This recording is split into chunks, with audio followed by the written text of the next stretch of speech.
अस्सलाम वालेकुम। Welcome to my YouTube channel learning with सी।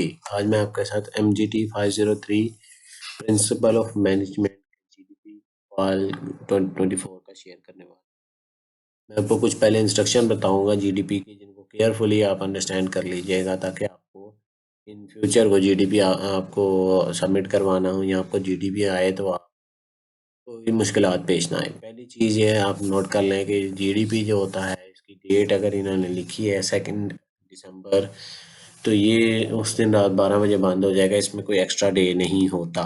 ठीक है, ये आपने ज़रूर नोट कर लेना है। पहली चीज़ तो ये हो गई। दूसरी बात ये है कि ये एक जनरल डिस्कशन होती है, ग्रेडेड डिस्कशन बोर्ड है। आपने अपने पॉइंट ऑफ व्यू में चीज़ को बताना होता है। जो भी सवाल होता है सारे स्टूडेंट से, ये सबसे जो भी सब्जेक्ट के होंगे उनसे पूछा गया होगा, आपने अपने अल्फाज में जवाब देना है। हर सब्जेक्ट में ऑलमोस्ट GDP होता ही है, कुछ में नहीं होता, लेकिन ये एक जनरल डिस्कशन होती है कि आपने उस टॉपिक के ऊपर अपना जो है वो बात रखनी होती है। उन्होंने आपको एक स्पेसिफिक चीज़ें बताई होती हैं कि इस क्राइटेरिया के अंदर रह के, लाइक 4 से 5 लाइनों में लिखना है, इतने वर्ड्स तक लिमिट दी होती है कि इतने वर्ड्स का आंसर होना चाहिए। तो वो सारी चीज़ें आपको बताई होती हैं, आपने उसको मद्देनज़र रखना होता है। उसके बिटवीन में आपने उस आंसर को देना होता है। एक ये चीज़ हो गई। दूसरी, इसकी जो वेटेज होती है वो 5% होती है। यानी आपका जो टोटल आपके 100% आपके mid term, final terms, assignment और क्विज को मिला के होता है, इसकी वेटेज 5% होती है। मार्क्स इसके 10 है, यानी इस GDP के मार्क्स 10 है, लेकिन इसकी वेटेज जो काउंट होगी वो समटाइम 3% भी होती है कुछ GDP की, लेकिन इसकी 5% है। ठीक है, ये लेसन नंबर 18 के अंदर से आपको बताया गया है, जो मैं अभी आपको दिखा भी देता हूँ हैंड आउट में से। जी, ये देख लें कि नॉन रैशनल डिसीजन मेकिंग, ये आपका लेसन है। आपने इसको अच्छी तरह गो थ्रू कर लेना है। ये 3 तरह के मॉडल्स हैं। ठीक है, इसको इस लेक्चर को अच्छी तरह गो थ्रू करेंगे, सुनेंगे, फिर आपको ये समझ आएगी कि आपका GDP क्या है। आई एम GDP की तरफ GDP की एक और बातें भी मैं इंस्ट्रक्शन बता दूं आगे चलता हुआ, कि ये GDP जो होता है वो सम टाइम्स आपके इनलाइन क्योंकि इंटरफेस होता है, आपने हाँ वहाँ पर अपलोड करना है। सम टाइम ऐसा होता है टाइप करने की ऑप्शन होती है, सम टाइम ऐसा होता है कि कंट्रोल सिर्फ सॉरी सम टाइम कॉपी करने की ऑप्शन होती है और सम टाइम नहीं होती। टाइप आप करेंगे जब ऑप्शन नहीं होगी टाइप करेंगे, वरना आप अपना सोल्यूशन वर्ड में बना के कॉपी पेस्ट कर सकते हैं। ठीक है, तो इस चीज़ को ज़रा आपने रखना है। अब इसमें ऐसे है कि आपका टेबल होना है। ठीक है, तो मैं भी आपको असाइनमेंट की तरफ लेके जाता हूँ। डिसीजन मेकिंग मॉडल मैंने आपको बताया 18 लेक्चर में है।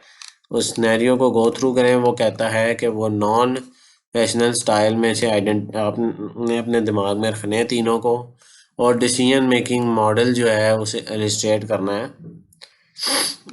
सिनेरियो के मुताबिक। आपने पैराग्राफ फॉर्म में आंसर नहीं लिखना, आपने इस फॉर्म में लिखना है। ये आपको टेबल उन्होंने बना के दिया हुआ है, सिनेरियो दिया हुआ है, उसके साथ डिसीजन मॉडल बताना है और उसकी लॉजिक बतानी है। 2 सिनेरियोज हैं, उनको आपने डिसीजन मेकिंग मॉडल उसका बताएंगे और फिर लॉजिक बताएंगे। पहले सिनेरियो का जो है वो सेटिस्फाइंग मॉडल है और दूसरे का इंक्रीमेंटल मॉडल है। ये है, और रीज़न मैंने उसकी आपकी लॉजिक सामने आपको बताई है। आपने अपने अल्फाज में लिखनी है, लेसन को गो थ्रू करें अच्छी तरह। आंसर तो ये मैंने आपको बता दिया है। आप इसको ये चीज़ को सेम एज इट कॉपी ना करिएगा, रीड करके अपने वर्ड में अपना सोल्यूशन आपने तैयार करना है, लेकिन टेबल की फॉर्म में। अच्छा, टेबल की फॉर्म में अब कुछ स्टूडेंट इसमें क्वेश्चन करते भी हैं कि अगर वहाँ कंट्रोल V आपके इंटरफेस पे डिसेबल होगा तो फिर आपने इसको कैसे वहाँ पर इतने बड़े को टाइप करना है, टेबल कैसे बनेगा। टेबल बनाने की तो ऊपर ऑप्शन आ रही होती है उधर के कितनी बनाना है। आपने बनाना है 3 रोज और 3 कॉलम का आपने टेबल क्रिएट कर लेना है। अगर कंट्रोल V की ऑप्शन नहीं भी है तो फिर भी सारे टेक्स्ट को सिलेक्ट करके कॉपी करके उसके ऊपर जाके उसको सिलेक्ट करना है सारे टेबल को, और कंट्रोल V दबा देना है। कई स्टूडेंट इसको पहले भी एक GDP आया था जिसके अंदर आपने टेबल बनाना था, वो पहले कंटेंट को पेस्ट कर रहे होते हैं या कंटेंट को वहाँ जाके बस पेस्ट कर देते हैं। टेबल को सिलेक्ट करना ज़रूरी है, फिर उसका कंटेंट अंदर आएगा, अदरवाइज़ नहीं आता। जैसे मैंने इसको सिलेक्ट किया है ना, इसको कॉपी कर लिया। अब मैं सेलेक्ट करके किसी और टेबल को कंट्रोल V करूँगा तो उसमें सारा कंटेंट आ जाएगा, इसी तरह वो कंटेंट वहाँ पर भी आ जाएगा। ये आपका सोल्यूशन रहा। अगर आपको कोई बात समझ नहीं आई, कोई मसला आए, तो आप मेरे से कमेंट करके पूछ सकते हैं या मेरे व्हाट्सएप नंबर पर रब्ता करके मेरे से, अगर किसी इसका पेड सोल्यूशन हासिल करना चाहते हैं या किसी और असाइनमेंट का, तो आप मुझसे रब्ता कर सकते हैं। मेरी वीडियो पसंद आई तो मेरे चैनल को सब्सक्राइब करें, मेरी वीडियो को लाइक करें, ज़्यादा से ज़्यादा स्टूडेंट के साथ शेयर करें ताकि वैसे फ़ायदा उठा के बेहतरीन GDP तैयार कर सकें। मिलते हैं अगली वीडियो में, तब तक के लिए अल्लाह हाफिज़, अस्सलाम वालेकुम।